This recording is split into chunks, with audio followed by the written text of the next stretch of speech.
Hello everyone, welcome to Psychology 32, Lifespan Development, Chapter 6. In this chapter we're going to talk about infant cognitive development. So we're going to talk about what happens to the thinking process of infants. And when we talk about infancy, we're talking specifically about birth to 2.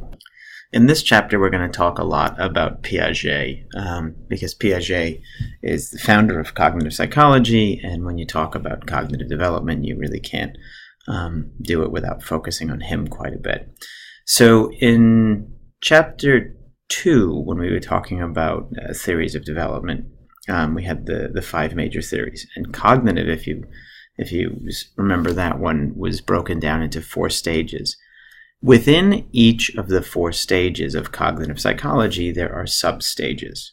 So for this age, birth to or infancy, you're talking about Piaget's first stage and his sensory motor stage.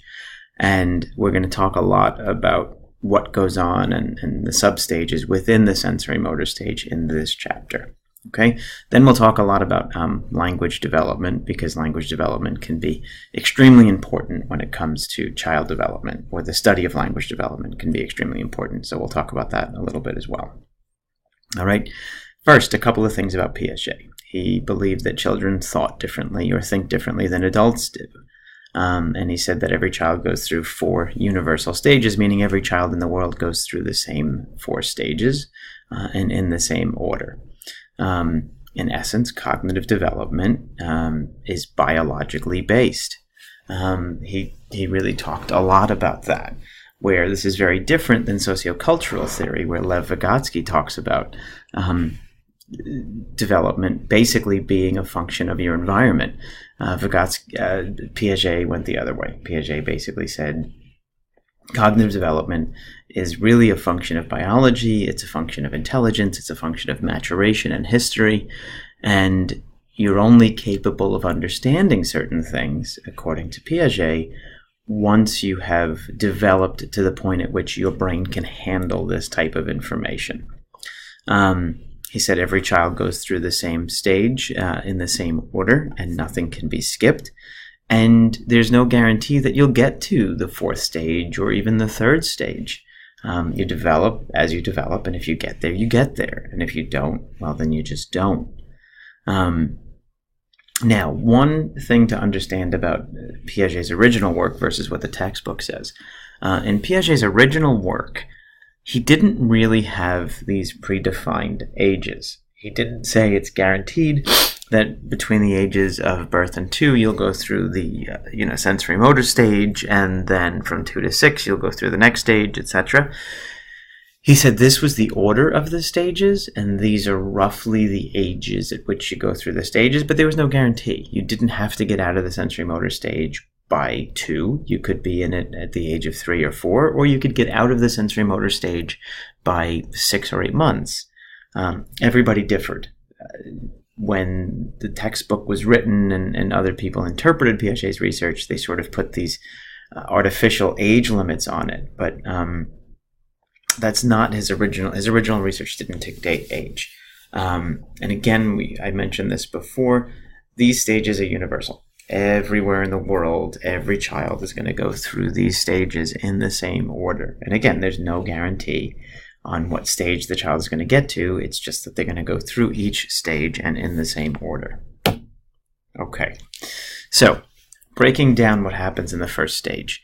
From birth to 1 month, you're talking about purely reflexive behavior. The infant is not consciously thinking and not cognizant of his or her decisions. Okay, everything is reflexes. The body gets stimulated, it responds. Sucking and grasping and starting to echolocate or listen to certain things, and maybe starting to look around. But it's very, very basic physical responsiveness that's going on in that first month. From 1 to 4 months, the child goes through what they call an adaptation.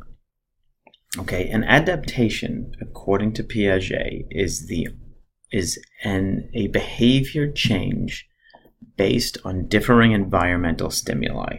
More specifically, or more fundamentally, an adaptation is when we change our behavior in response to something. So, for example, if I'm eating something that I don't like, that doesn't taste good, I might eat more slowly or spit it out, versus eating something that does taste good and I might eat it faster.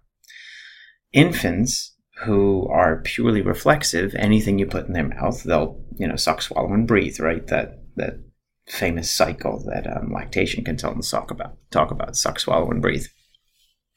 Infants will do that. They at a very young age, it doesn't really matter what you give them. As they get older, they start to develop what they call adaptations, where their sucking patterns tend to change. And you can see this when they're sucking on a nurturative nipple, any type of nipple that's giving milk, a bottle or a breast, versus when they're sucking on a pacifier. When they're sucking on a pacifier, the sucks tend to be quicker, more shallow, and more rhythmic and consistent. When they're sucking on something that gives them milk, they'll suck very, very hard, take a break, breathe, and then they'll start sucking again very, very hard, take a break, breathe, and it's a lot less consistent in their sucking. The changing in sucking behavior, according to Piaget, was what he called an adaptation, or a change in response to the environment. Those adaptations are indications of development. Okay?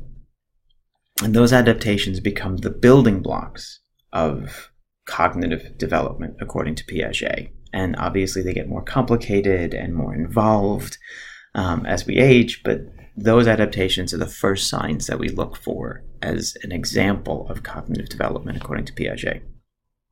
Okay, between 4 and 8 months, the child starts to develop an awareness of things and people and objects. This is when they start to smile at people. This is when they start to notice things, colors, movement, shapes. They start to try to reach for things. At 8 to 12 months, they start to anticipate. This is a new adaptation, meaning that they'll do things and expect a particular outcome. So if at this age, you're talking about 9, 10 months, if the child, claps his or her hands and we smile, what you'll start to notice is that they'll clap their hands and start looking at you for your smile. They'll look up and wait and pause. And then when you smile, they'll smile back and clap their hands again. That's an anticipation. Because what's happening is that the child is now engaging in a behavior, thinking through what the possibilities are or what could happen, and then expecting that to happen. So it's no longer reflexive now. What they're doing is anticipatory. What they're doing actually is a function of goal-oriented behavior. I'm doing this because this is going to happen. And that is a tremendous cognitive advancement if you think back to what an infant is like, where they basically, suck, swallow, breathe, open their eyes, cry, and then go back to sleep, versus actually doing something, moving around, engaging in particular behaviors in order to elicit a particular response. Okay? From the ages of a year to about a year and a half, they start to do things, what Piaget described as active experimentation. And this sounds a lot more clinical and technical than it is. Basically, what he's saying is they do things to see what's going to happen, right? And the example is, flushing a teddy bear down a toilet. They wanted to see what would happen if I did this. And then they get in trouble. And then hopefully they don't do it again. But they do certain things in order to see what will happen next, okay? And finally, 18 to 24 months, they started to create mental combinations. They start putting information together, and they can sort of consider options. Well, when I was flushing the teddy bear down the toilet, I got in a lot of trouble, and really nothing happened other than my feet got wet when the toilet flooded. So, the football seems pretty big too, and that might not fit. So maybe I won't do that, but let's try a tennis ball, because that's smaller. Maybe that'll go, right? Obviously, I'm kidding. But, this is sort of how they start to think through processes, okay? And again, this is all a function of cognitive development. As they develop cognitively, they're going to start to think about things and behave differently. All right. Stages 1 and 2, I'm not going to go through this in too much detail. Primary circular reactions, it's basically stimulus response. And then as you get to stage 2, we talked about assimilation and accommodation. This is where they become salient, and this is where they start to become paramount. We mentioned this in chapter 2 when we were talking about cognitive theory. All right, stages 3 and 4, the reactions get more complicated and more involved. There's more thinking before doing, and the behaviors tend to get more complicated. Stage 4, children start to do things for a purpose. They engage in particular behaviors in order to get an outcome that they're looking for. Okay. Stage 5, again, it just gets cognitively more advanced. Think about more thinking before and after you do something. If you wanted to think in terms of cognitive development, to keep it really, really simple. More thought before you do it, more anticipation, and more expectations after you do it. Okay? Now, a couple of vocabulary terms that are important to cognitive development and very important in this stage. One is deferred imitation, and the other one is habituation. Deferred imitation is very, very important when we talk about stage 6.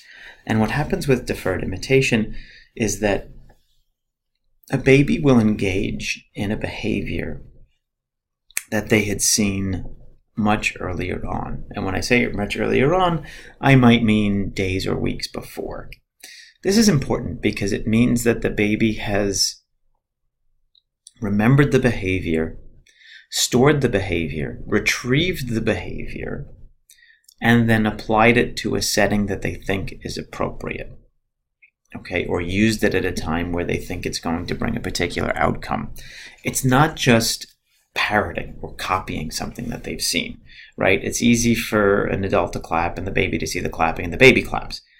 But when the baby starts to clap spontaneously or does something like that at a different time, days or even weeks later, that clapping means something different. It means that the baby thought about when to use the clapping, anticipated an appropriate use, and anticipated an expected response from the clapping. This is a very, very different way. This is a very, very different or very large advance in the way that the child is thinking. Again, we're comparing, infants 1 month old, 2 months old, to what's happening now at 2 years old. And at 2 years, the thinking process advanced tremendously. And if you think about such a short period of time, very, very quickly. Okay. Another thing that happens that's very important to talk about is something called habituation. Habituation is basically when you get used to a stimulus and you can tune it out, or when you get bored. Okay. So habituation, let's say a child is playing with a toy and then they no longer show interest in the toy. They've habituated to the toy. The toy no longer stimulates them. It no longer stimulates them. It no longer keeps them interested. It no longer holds their attention. That's habituation. Typically, when we talk about habituation, we talk about habituation to a basic stimuli. So if there's,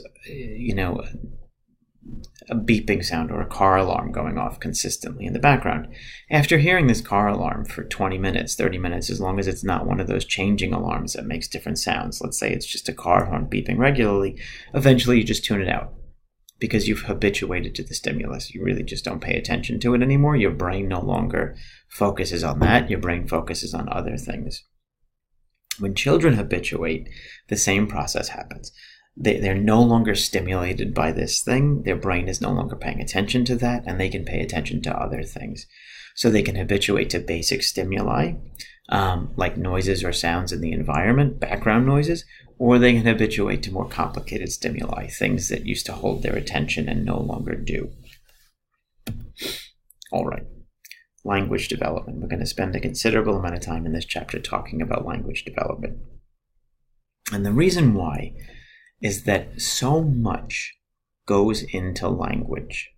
Okay? Language is what we call a gestalt, meaning that if you think about what it takes to produce language, especially meaningful language, I'm not just talking about cooing and making a sound. I'm talking about producing a word or a grouping of words that conveys a meaning. There are so many things that go into this. There's physical development, right? You need your mouth to develop in a way where your tongue and lips and throat and larynx can form the right sounds. You need your memory to develop in a particular way so that you can remember what sounds mean what, because sounds are arbitrary, right? Think about the word table. Table. Where does that sound come from? And why does that sound now correspond to this item that has 4 legs? It's arbitrary. Somebody made this up a very long time ago, and this is what we've used to describe this object, and now this has become, universal and expected. Okay? And understood, but it's random, right? Nobody said that this sound has any meaning that conveys this object's shape or size or use. It's random. It's arbitrary, okay? And, it takes a long time, years, for children to understand the concept of language, to understand that sounds have meanings, combinations of sounds have meanings, adjusting sounds, so inflection and tones in speech can mean certain things, and this takes a while. So there are a lot of things that go into understanding and producing language. And when we talk about studying language, studying language development becomes important because, in essence, it can be what we like to say, quick and dirty way of figuring out if something's going wrong. If your language is developing appropriately, a lot of things have to be working together in order for this to function. Alternatively, if your language is not developing appropriately, it's indicative that something might be wrong. We don't necessarily know what that is. We have to run tests and do studies, but if your language is not developing appropriately, we probably know something is going on, right? So remember, there are so many things that go into language development that if it's not working, then we know something is going on, probably. Okay? Language development, the rate at which we develop language, can vary dramatically. Okay, some 2-year-olds know as many as 550 words, and some know 110. And this has to do with so many different things. It could have to do with exposure. It could have to do with the particular language that's being taught. It could have to do with a combination of things. There could be some type of cognitive delay. It could be just idiopathic and internal development rate that varies. It could be the way we teach the child. There could be some type of speech pathology happening. There's so many different things that could affect the rate of language development that it's difficult to say. But between 110 words by 2 and 550 words by 2 is considered okay. We're not going to look at 550 words at the age of 2 and say, oh man, this person's a genius. And we're not going to say at only 110 words at the age of 2, there's something wrong with you. Right? This is just a normal range of expected language development by that age. Okay, now, one thing to remember is that the sequence of language development seems to be universal, meaning that the order in which individuals develop language is consistent. Okay, typically, and we'll go through it step by step, but typically, it's crying and then, basic sounds and then more advanced sounds and then the first word and then a number of words and then basic sentences. But we'll go through this in a couple seconds. Okay. Now, we talked about universal way in which language develops. Okay. It seems to be consistent in every language and in every culture. The order at which it happens seems to be consistent, and age is pretty similar. But one of the big questions is, when does language development begin? Most people think at birth, but the truth is, new research indicates that language development actually begins prior to birth. There was a very interesting study done on French babies versus American babies. And what they did was they recorded the cries of American babies and French babies who were newborn, who were born at maybe a day or so old. And what they found was that the inflection and the tone of the cry of French babies was consistently different from the inflection and the tone of the cry of English-speaking babies or American English-speaking babies. And it was, I can't really mimic it, but, babies who were born to French-speaking mothers were born with a cry that started low and went up. They were kind of like, versus American babies that cried sort of, and the sound went down and went, And it was interesting because they found this to be universal.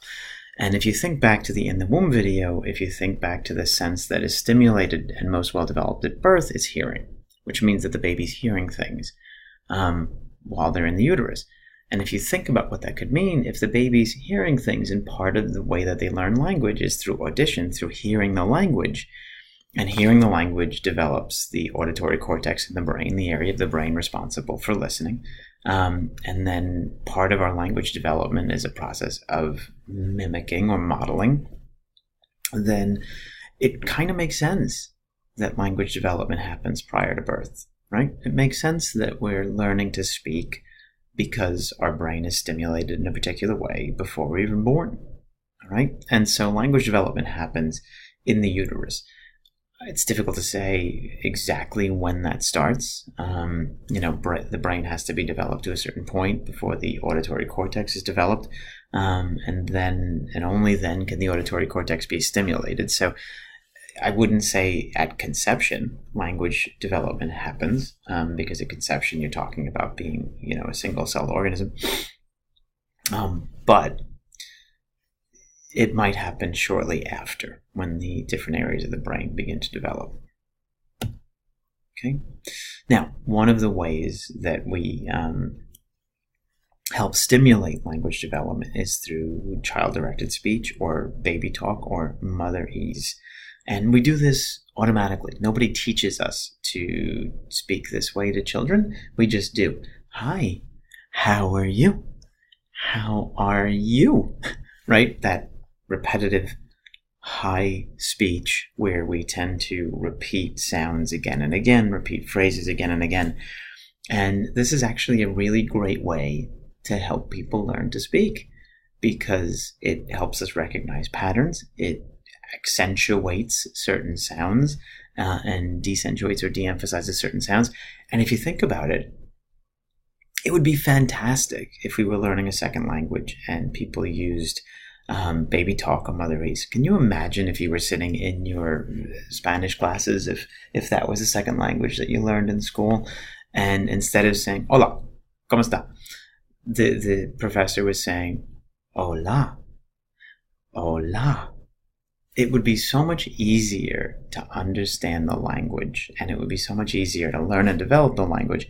But we sort of forget this motherese, right? We forget this baby talk. We don't use this when we get older, and we don't use this with other people. We just assume, oh, you know the language, so we'll talk the way that we always talk.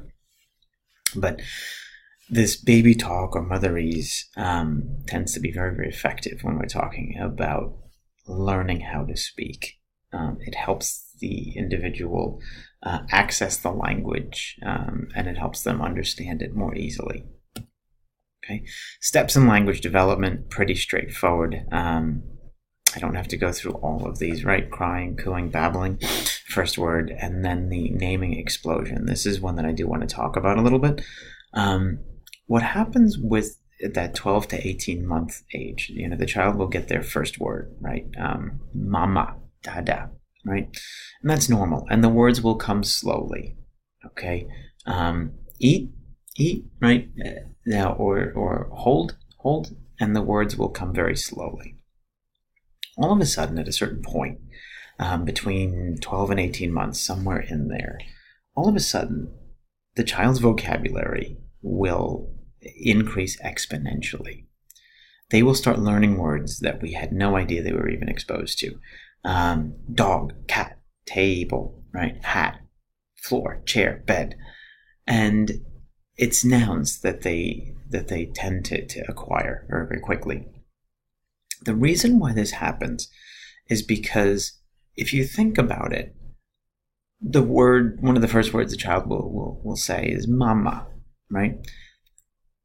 When the child says mama, it doesn't mean anything. Okay, we think, oh, the child said mommy, oh, they know me, isn't that so cute, and isn't that so sweet? They don't know anything. They don't know what mama means. It's just a sound. And this person who gives them milk, who picks them up, who holds them, who smiles at them, always says mama, mama, mama. And then the child looks at this person and says mama, mama, mama. They get smiled at, and fantastic. Everything's right with the world. But that doesn't mean that they know what mama means. It's just a sound. And there are other sounds. The mom says bottle, and the child says bottle, and they get fed. They don't know that a bottle is this object that contains milk, and then this is going to feed them and take away their hunger pains and everything like that. They just know that they see this thing, and then people make this sound. Oh, here's that white thing filled with a bottle. They don't know what it means. It's just a thing. It's an associative sound. It's an associated sound. Okay, but at a certain point in cognitive development, the child makes a connection. And the connection is that every object has a sound, right? Shoe, floor, chair, every object has a sound. And once they learn that every object has a sound, this is an advance in cognition. Now, they just have to figure out what sound is associated with that object, and then they can get what they want. Oh, I want the dog. I just say dog. And then my mom brings the dog over. Or if I want to eat, if I'm hungry, I just say food. And then all of a sudden, I get fed. I just have to figure it out. And so we call this the naming explosion because the child basically just starts learning the names for everything because they got it. Aha! That thing has a name. If I want it, I just got to remember what that name is. I got the name. All right, now I got it. Okay, that's the naming explosion. The naming explosion is followed closely after by something that we call holo phrases or hollow phrases. A hollow phrase is, in essence, a one-word statement that conveys a whole meaning. So the child might look up at you and put their arms in the air and say, up, which means, can you please pick me up? Or they might say something like home, which means I'd like to go home. That's a holo phrase. It's an entire thought or an entire sentence that's expressed with one word. Okay? After holo phrases, eventually the child will begin to develop their first sentences. Now, these sentences tend to be choppy. They tend to be, grammatically incorrect. But in essence, what a sentence is the first three words used in combination to express a thought. So, go home is not a sentence. Me go home is a sentence. I know that sounds silly. And it might be a little bit arbitrary when we talk about cutoffs. But when we talk about studying psychology and we talk about defining things and we talk about consistency, one of the things to understand is that we have to have, universal definitions of things. So in this case, psychology's definition of a sentence is 3 words used in combination to express an idea or a thought. So when you get to 3, it's the first sentence. 2, it's not. Okay? Now, different theories of how language develops. Okay? There are a lot of different theories on how language develops. And we're going to talk about 3 or 4. When I say 4, the Emergentist coalition approach is basically just says that language development is a combination of these 3. It's all 3 working together. Okay? All of these theories of language development are right. They all have their place. They all work at least part of the time. So the 3/4 that we'll talk about are behaviorism, epigenetic, and sociocultural. And the 4th one, obviously, is just a combination of the others. Okay? Behaviorism. Behaviorism argues, if you think back to behavioral theory, and we talked about this in Chapter 2, that things are taught through one of 3 ways. Either through modeling, right, demonstrating something, or they're taught through association, pairing two things together, or they're taught by consequences, positive reinforcement, positive punishment, negative punishment, right? So in essence, if you think about it, the way that we learn language according to behavioral theory is, in essence, first through modeling, right? So people will talk around the child, and they'll be demonstrating speech, and the child will eventually start to pick up that speech. Okay, that's the first thing that contributes to language development. The second thing that contributes to language development is associative learning. Okay, so we pair two things together. So every time the mom shows her face to the baby, or the mom picks the baby up, the mom says mom, mom, mom, and eventually the baby pairs that sound mom with this person that keeps picking it up all the time, or bottle with this person, with this thing that the mom keeps holding up all the time. That is associative learning. It's paired learning, and it's what we call classical conditioning. The third way in which we learn language, according to behavioral theory, is through consequences. So the child will start to make noises, and they'll go mom, or da, da, da, da. And when the mom is holding the baby, and the baby says mom, the mom gets really happy and smiles and picks the baby up, thus reinforcing the mom. And so whenever the mom is around, the baby will go mom. The mom will pick the baby up, smile at the baby, and the baby's now more likely to go mom when mom's around. Eventually the baby will start to make sounds like da, da, da. Well, when da, da, da is around, when dad is around, they're going to reinforce that. They'll smile at the baby, pick the baby up. But when the baby makes the da, da, da sounds and mom is picking the baby up, the mom will say, no, mom, not da, da, da. Da, da, da's over there, which in essence, behaviorists are going to argue is a punishment. I'm not saying that they're scolding the child or yelling at the child, but in essence, they're not reinforcing the moms around mom, which means when the child is around mom, they're not as likely to say the da, da, da's. They're more likely to say the moms because they're reinforcing the moms when mom is there. Okay?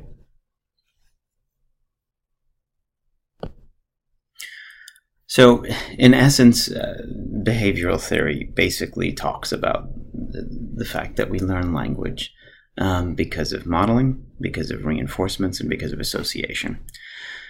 Now, the problem is that language development happens very quickly, and children learn language faster than they're taught language. And so behavioral theory doesn't always account for everything. So a very famous linguist named Noam Chomsky basically argued that the learning language was a biological process. Humans were predisposed or predetermined to learn language, and there were areas in the brain responsible for our language development. And he said that once those areas are stimulated, they will grow and flourish on their own. And he called the areas of the brain that develop language the language acquisition device. And this is now known as Broca's area and Wernicke's area, which are responsible for speech production and speech acquisition or speech comprehension.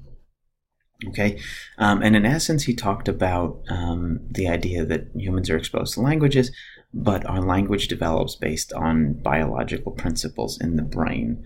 And parts of the brain that allow us to take in, acquire, process, and produce language very, very quickly. Okay, and there is a lot of support for the language acquisition device and Chomsky's theory. And the truth is, like I said before, all these theories work together. Okay, different theories each contribute to language development on their own. Right. The final theory of language development, other than the emergentist coalition, which is just a combination of these, is sociocultural theory.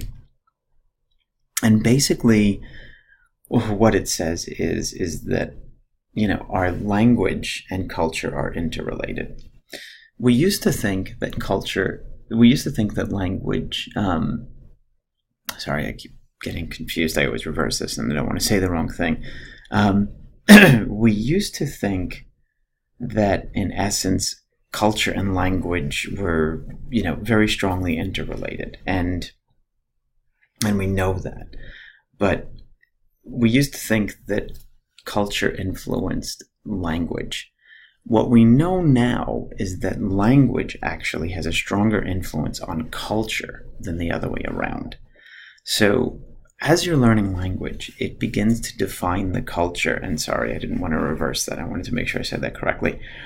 So language influences culture more than culture influencing language. Linguists and language theory, they go back and forth. It's like a chicken and egg debate, but in language or linguistic theory, it's now culture and language. So language influences culture more than the other way around, or at least recent research shows. And, without sort of going into the whole debate about this, because that's beyond the scope of the course, there are different things that we call high context and low context languages. Certain languages are set up in a way where they're what we call low context. Low context are languages where there's a word for every item, and every thought and every emotion and every belief set, whatever it is. Anything that we're feeling, there's a word for it, and we just have to find the word for it and then say that word or that combination of words, and then it means what we want it to mean. That, in essence, is a low context language.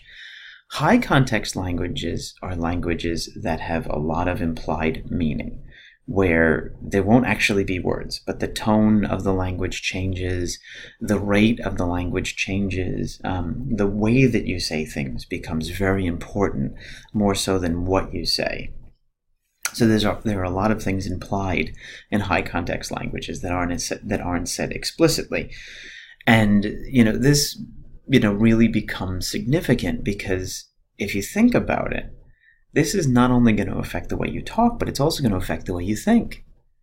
If there are abstract emotional concepts that are embedded in one language, that aren't embedded in another language, this is going to foster these abstract concepts in your thinking process, right? If, it's that whole thing that we always say, Eskimos have however many words for snow, 30 or 40 words for snow. Well, if I had 30 or 40 words for snow, that would start to change the way I look at snow, because I would look at different properties of snow and different qualities of snow. I don't just look at, snow here where it's light and fluffy or slushy or frozen. Those are my three different ideas of snow here. But the Eskimo culture, is impacted so heavily by snow that they have to really talk in-depthly about snow. If you start to talk in-depthly about snow to, let's say, an Eskimo child, the Eskimo child is going to learn more about snow and think differently about snow. Their thinking about snow changes as a function of the language used about snow, if that makes sense. Okay? And it's a similar thing with language as a whole.